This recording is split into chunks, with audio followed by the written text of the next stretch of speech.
بسم اللہ الرحمن الرحیم الحمد للہ رب العالمین وصلی اللہ علی سیدنا محمد وآلہ الطیبین الطاہرین واللعنۃ الدائمۃ علی اعدائہم اجمعین اما بعد۔ آج ہم آپ کے سامنے پروردگار متعال کے وجود پر ایک دوسری دلیل کو پیش کریں گے۔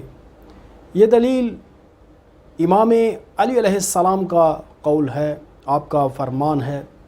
اس روایت کو علامہ مجلسی نے بحار الانوار میں ذکر کیا ہے امام صادق علیہ السلام سے۔ امام صادق علیہ السلام فرماتے ہیں کہ میں نے اپنے والد گرامی امام محمد باقر علیہ السلام سے سنا، اور انہوں نے اپنے والد گرامی امام علی زین العابدین علیہ السلام سے سنا، اور انہوں نے بیان فرمایا کہ امیر مؤمنین علی علیہ السلام کے پاس ایک آدمی کھڑا ہوا اور اس نے آپ سے عرض کیا، اور وہ کہنے لگا یا علی بما عرفت ربک، اے علی آپ نے اپنے رب کو کیسے پہچانا؟ تو امیر مؤمنین علی علیہ السلام نے اس کے جواب میں کچھ اس طرح سے فرمایا، قال بفسخ العزائم ونقد الہمم، کہ امیر مؤمنین علی علیہ السلام نے ارشاد فرمایا کہ میں نے اپنے پروردگار کو ارادوں کے خراب ہو جانے اور ہمتوں کے ٹوٹ جانے کے ساتھ جانا۔ اب اس کے بعد امیر مؤمنین علی علیہ السلام نے اس کے بعد یہ فرمایا، لما ان ہممت حال حائل بینی و بین ہمی۔ امیر مؤمنین علی علیہ السلام نے ارشاد فرمایا کہ جب بھی میں نے کسی چیز کے بارے میں ارادہ کیا،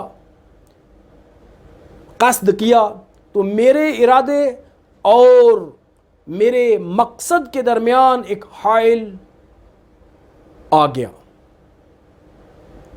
وعزمت، اور میں نے جب کسی چیز کا قصد کیا، فخالف القضاء عزمی، تو قضاء نے میرے عزم کے خلاف کیا۔ فعلمت ان المدبر غیری، تو میں نے یہاں سے جان لیا کہ مدبر، تدبیر کرنے والا، وہ جس کے ہاتھ میں پوری کی پوری کائنات کا نظام ہے، وہ میرے علاوہ ہے۔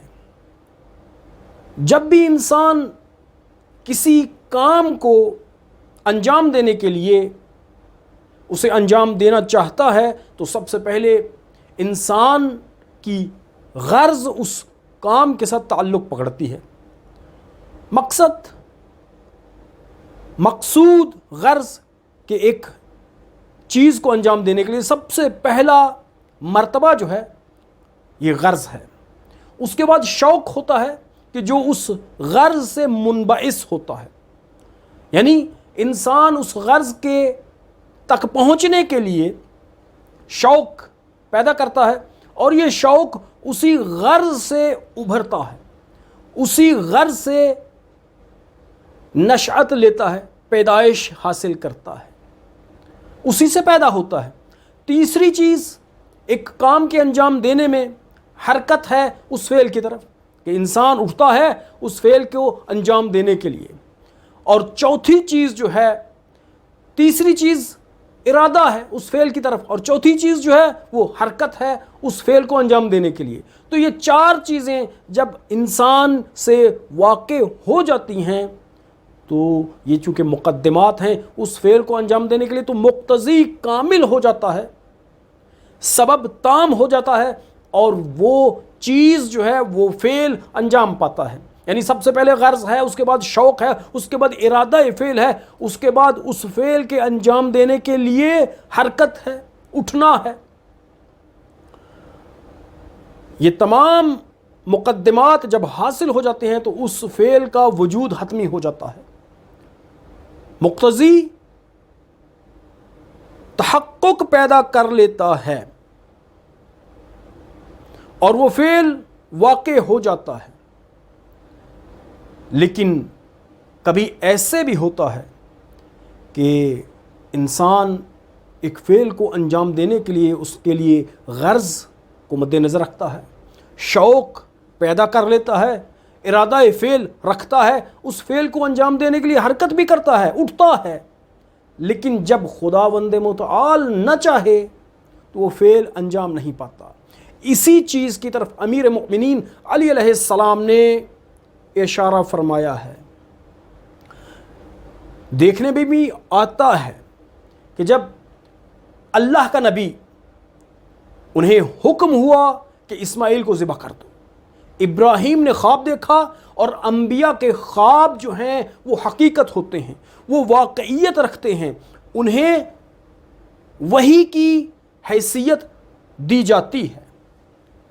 خداوند متعال کی طرف سے امر ہوا ابراہیم کو خواب میں کہ جاؤ اسماعیل کو ذبح کر دو۔ جب حضرت ابراہیم نے چھری لی، اپنے بیٹے کو لیا، اور جس جگہ پہ اشارہ ہوا تھا کہ جہاں وہاں جانا اور وہاں جا کر اس کی آنکھوں پہ پٹی باندھنا اور اس کے بعد چھری اس کی گردن پر چلا دینا، ابراہیم پہنچے، چھری کو گردن پر رکھا، اپنی پوری کوشش کی، لیکن چھری نہ چلی۔ کیوں؟ اس لیے کہ قضاء و قدر جس کے ہاتھ میں ہے اس نے نہ چاہا۔ امیر مؤمنین علی علیہ السلام نے بھی اسی مطلب کی طرف اشارہ فرمایا ہے کہ میں نے جب بھی کسی چیز کا ارادہ کیا تو میں نے اپنے ارادے کو ٹوٹتا ہوا دیکھا، میں نے جب بھی کسی چیز کا اہتمام کیا، کسی چیز کے لیے ہمت باندھی، تو میں نے اپنی ہمت کو خراب ہوتے ہوئے، ٹوٹتے ہوئے دیکھا، تو میں سمجھ گیا کہ میرے ارادے کے اوپر ایک اور ارادہ ہے کہ جو مدبر کل کا ارادہ ہے، جو پروردگار متعال کا ارادہ ہے۔ میں جو انجام دینا چاہتا ہوں، خدا کی قضا اس کے خلاف ہے، وہ انجام نہیں پا سکتا۔ کوشش پوری کی لیکن خدا نے نہ چاہا تو وہ فعل انجام نہ پایا۔ جیسے کہ ابراہیم علیہ السلام نے پوری کوشش کی کہ اسماعیل کو خدا کی راہ میں ذبح کر دیا جائے، لیکن خدا کی قضا نہیں چاہتی تھی، خدا نہیں چاہتا تھا، اس لیے اسماعیل ذبح نہ ہوئے، اور قربانی کی جگہ پر ایک گوسفند آ گیا۔ تو اس کی طرف اشارہ ہے امیر مؤمنین علی علیہ السلام کا کہ میرے ارادے کے اوپر ایک اور ارادہ جو ہے وہ حاوی تھا، تو میں نے سمجھا وہی مدبر ہے، وہی ذات پروردگار متعال ہے۔ سائل نے سوال کیا، امیر مؤمنین علی علیہ السلام نے جواب دیا کہ میں نے دیکھا میرے ارادے کے اوپر بھی ایک ارادہ ہے، اور وہ پروردگار متعال کا ارادہ ہے۔ تو یہ ایک بہترین دلیل خداوند متعال کی وجود پر۔ وصلی اللہ علی سیدنا محمد وآلہ الطیبین الطاہرین۔